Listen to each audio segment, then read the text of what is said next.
Hello, everybody. Welcome back to another edition of the EOB Podcast. I'm your host, Ben No. So last weekend, we have the release of two wide releases and three if you count the one that was expanding, and that was the movie Searching. So let's see how those movies did at the box office over Labor Day weekend. All right, let's jump right in. So coming in number one is Crazy Rich Asians. It repeated at number one for the third weekend in a row.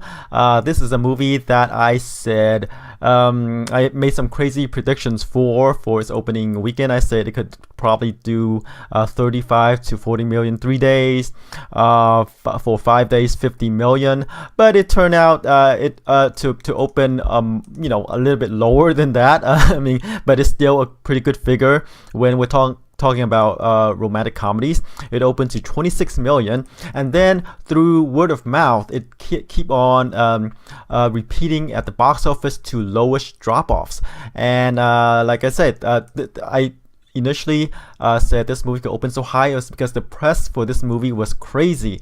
Everywhere you turn to, there was something about this movie. There was interviews and articles written about how this is kind of a very important movie because it's like the first movie in 25 years to feature an all-Asian cast, and that's kind of like a big deal. If this movie succeeds, then it kind of proves that there are stories to tell, that there are other ethnicities, other cultures, which could kind of rejuvenate the box office for a tired genre like romantic comedies, right? And the opening was pretty decent. It didn't open as high as I said it could open to, but it might, if it given the hype, for this movie. But then it opened pretty decent, 26 million, which is like pretty good for romantic comedies in the past couple of years, right? And then it continues to hold on. I think it's because driven by the word of mouth, right? The second weekend it pulled in 24 million, and then the third weekend, which is this weekend, 22 million. So the drop off is only around, like, the second weekend 6.4% from the first weekend, and then the third weekend the drop off is only about 11% from the second weekend. So it has an amazing hold, and that means the word of mouth is there for this movie, and people are just checking it out. And let's talk about the 4 days. Again, I didn't mention the 4-day figures, right? Because I wasn't aware that Labor Day weekend was around the corner. I was aware, but I probably wasn't aware during the time that I was doing the podcast. So 4-day it pulled in 28 million, and domestic gross is right now 170 million. So it crossed the 100 million barrier, after 3 weekend, and people said, I read that it's gonna cross 100 million, after it's said and done. But with this amazing hold, it could probably go to 150. Or and higher. So we will have to see how high this would go, because this is one of the surprise hit because of the amazing hold and word of mouth that this movie has. All right, let's move on to number two, The Meg. For 3 days it pulled in about 10.5 million, and domestic gross right now is 120 million. And let's go at the overseas figure. Overseas is at 343 million for a total of 467 million. Budget is 130 million or 150 million depending on which source you're looking at or which publication you're looking at, but it's still an amazingly high price shark movie that stars Jason Statham, and again it did amazingly well, and here and overseas. So again, one of these movies that kind of popped out of nowhere and surprised everyone, kind of like the Jurassic World movie when it first came out. I guess people were ready for a shark movie that stars Jason Statham. So there you go. Couldn't explain it, but it somehow worked, this movie. Number 3 is Mission Impossible Fallout. Amazing hold for this Mission Impossible. 7 million 3 days, and for 4 days, let me see, 4 days, come on, 4 days, 4 days it is 9 million, and domestic gross is 206 million, and let's see, internationally, worldwide is at 649 million. Number 4 is the movie that was expanding. Searching. It pulled in about 6 million 3 days and 7.7 million 4 days, but I went by the 3-day figure, so I said I could probably pull in 5 to 10 million of that for 3 days, and it kind of like in the middle of that, really, because I said that John M. Chu and Henry Golding, the people from Crazy Rich Asians, and other people were buying out theaters to support this movie, to have the higher opening for this weekend when it went wide. And I guess it was kind of successful, and it kind of did the numbers within my range. So again, a movie that kind of has that features an Asian lead, John Cho, right, and directed by an Asian director. And this is his, I believe his name is pronounced Anish Shagante, and this is his feature debut. So another movie that kind of riding on the coattail of Crazy Rich Asians because of the cast and crew involved in helping this movie kind of get the word out there. And we'll see how the third weekend goes because of the support that outside support that this movie has gotten. So we don't know what this movie organically could have opened to. So we'll see in its third weekend. Okay, number 5 is Operation Finale. It is a movie released by MGM about a Mossad agent, Peter Malkin, and his effort to, I guess, extract Adolf Eichmann, the mastermind who did do the logistics for transporting Jews to the concentration camps. And he was hiding out in Argentina, and he and his team is sent there to extract him so that he can stand trial back in Israel. And this is the movie. I said this movie could probably put in 3 to 5 million 3 days, 7 to 8 million 5 days, since it was opening on a Wednesday. So let's see how this movie did 3 days. It pulled in 6 million. Way better, a bit better than my range, right? I say 3 to 5 million 3 days, and it did at the higher end of my projections, a bit higher, 6 million versus 5. So did pretty well considering the subject matter, right? Nazi hunters, that takes place in the 1960s, and not the subject matter that I said it has mass appeal, and for it to open to 6 million is actually pretty good for a drama thriller of this kind. All right, number 6 is Disney's Christopher Robin. It pulled in about 5.2 million over the weekend. Drop off is about 17% from its previous weekend. I'm going by the 3-day figures, by the way. Domestic gross is about 85 million, and worldwide it is it's already at 134 million. So not as big as other live action Disney movies, right? But considering that this is a Winnie the Pooh movie, I said that the previous 2 animated features didn't perform that well. It's actually doing pretty good. This is kind of like Pete's Dragon. You could say that's targeted towards the smaller kids, but for Christopher Robin, I've had a feeling that it's more targeted toward the adults who've seen the Christopher Robin, cartoons, and now they're all grown up, kind of like Christopher Robin himself. He's all grown up. He has a job. He has responsibilities, and he kind of lost his way until he kind of reconnects with Pooh and the rest of the gang from the 100 Acre Woods, his other friends, stuffed animal friends, and kind of rediscover his childhood. So that's Christopher Robin. Considering that the type of movie it is, it's doing actually pretty decent. 85 million domestic, and worldwide it is at 134 billion. All right. Number 7 is the action adventure movie Alpha. It's kind of actually holding on. About a guy, prehistoric times, I guess. He got separated from his tribe, and then he befriends a wolf, and they start this journey back, I guess, to civilization. It pulled in about 4.5 million in its third weekend. Domestic gross is about 27.5 million so far. The budget is kind of high, 51 million. So let's see if this movie can make it back. And worldwide it's at 47 million. So it has to have a lot of help from overseas for it to break even. All right.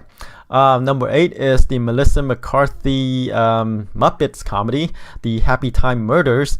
It pulled in about 4.4 million in the second weekend. Drop off is about 54%, which is kind of high considering that the drop off for the other movies in the top 10 is kind of sub 30s, right?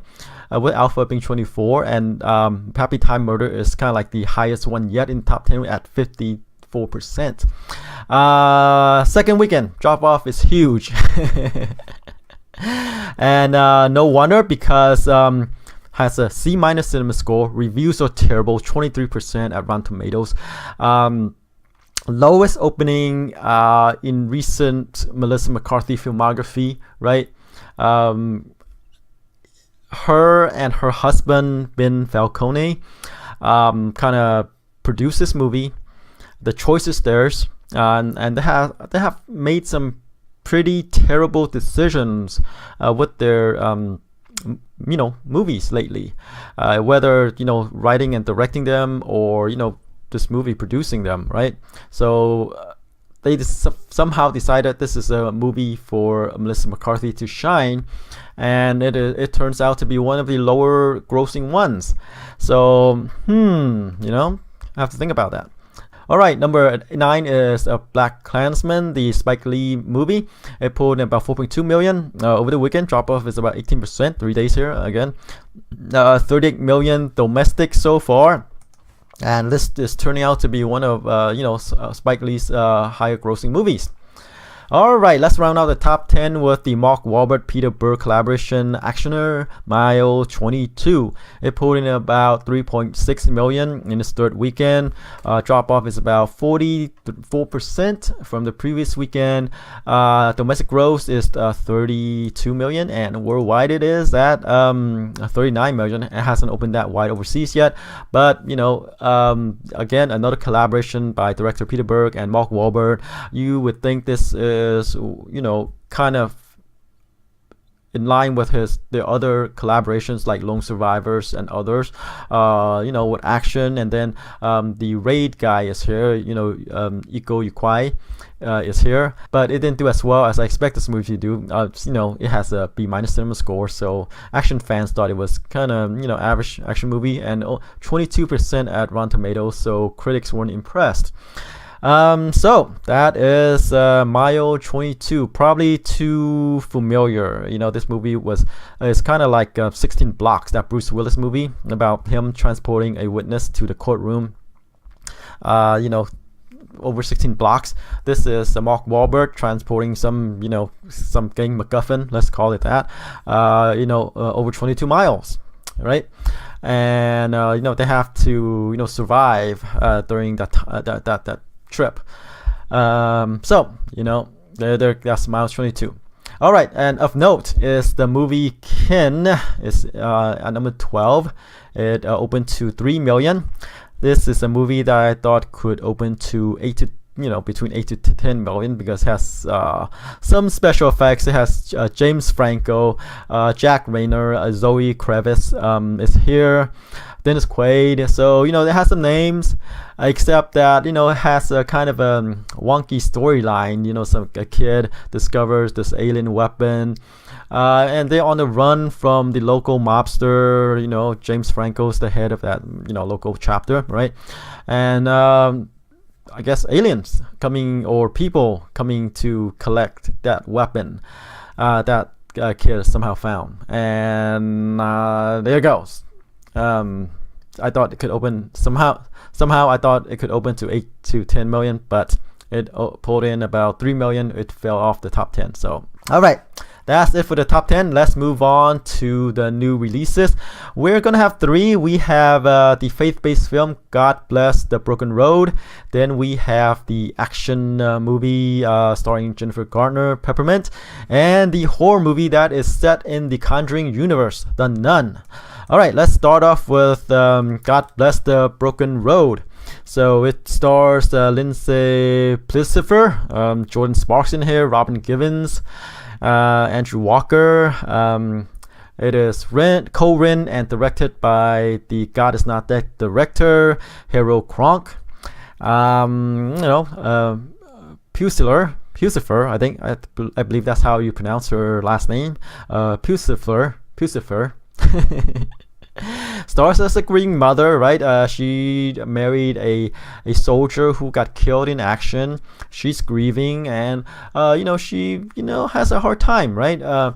And she gets help from her support group, her church group, and then a race car driver came into her life and kind of get her back on her feet again, getting back her faith in God, right? Since this is a faith-based film, it all comes back to God.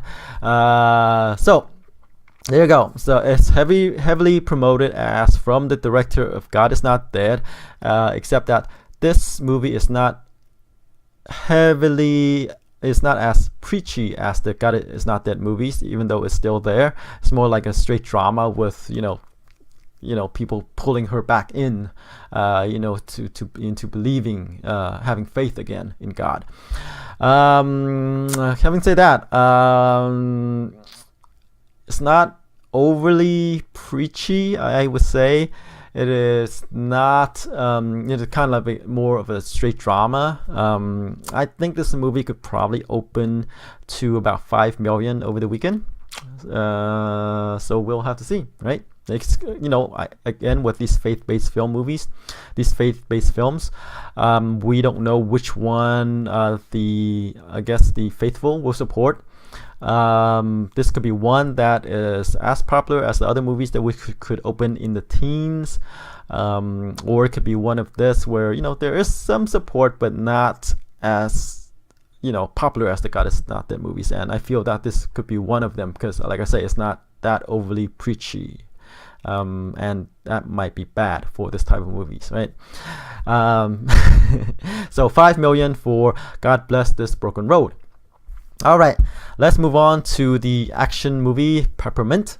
Stars Jennifer Garner as a mother whose husband and daughter got gunned down by a drive-by shooting, and during the trial, there's corrupt cops, corrupt judges, against the killers who are, the drug cartels that's kind of sort of running things in that town that she lived in. So after the people who, after her family's killer got off, right, she spent 5 years training, to have her revenge against these people, against the cops and the judges who are involved. And there you go. Jennifer Garner actioner. She has, lately she's been doing all these family-friendly films, and this is kind of return to for her in these action movies, R-rated movies.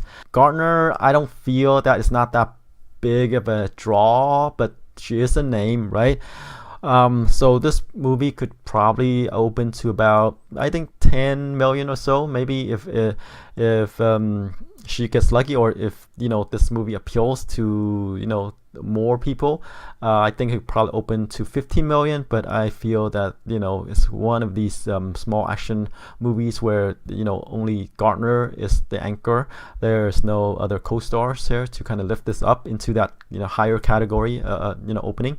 So 10 million for Peppermint. All right, let's move on to the biggest movie of the three, I feel, The Nun. It's co-written and co-produced by James Wan. He did the Conjuring movies, and this takes place in the Conjuring universe. It's directed by Corin Hardy, but the director really hardly matters, right? Since it is kind of shepherded by James Wan and the creative team, his creative team, I think. It's about a priest and a nun who got sent by the Vatican to Romania, to investigate a death of a nun, right? And there is a demonic nun involved. Vengeful spirit. Yeah, so this takes place in the Conjuring universe, as I said. Let's take a look at the other movies that also take place in the same universe, the Annabelle movies. Annabelle opened to 37 million. It went on to make 84 million domestic. So which is pretty good, right? And then Annabelle Creation opened to, which is a prequel, I believe. It opened to 35 million, and then it went on to open 102 million domestic. So you can see that, The Conjuring was a successful franchise. I believe it has 2 movies, with a 3rd movie coming up. Then it has 2 successful spin-offs, Annabelle and Annabelle Creation. And this is another spin-off that kind of takes place in the same universe. And, again, these movies that's taking place in the Conjuring universe are pretty successful. Then, audience are looking forward to these movies. So I think The Nun could probably open to the kind of like the same as the Annabelles, right? I think this movie could probably open, between 30 to 35 million, because the response to the trailer was pretty positive from what I read. So there you go with The Nun. I think it's gonna take the top spot from Crazy Rich Asians, unless this movie kind of fell off from a cliff, and for some reason the fans of the Conjuring movies, the Annabelles, just didn't turn out, and they went to watch Crazy Rich Asians. But if I feel this movie would take the top spot from Crazy Rich Asians with a 30 to 35 million opening, just like the other Conjuring spin-offs. So there you go. All right, that's it for this week. Tune in next week to see how I did with those projections. Until then, take care. Bye-bye.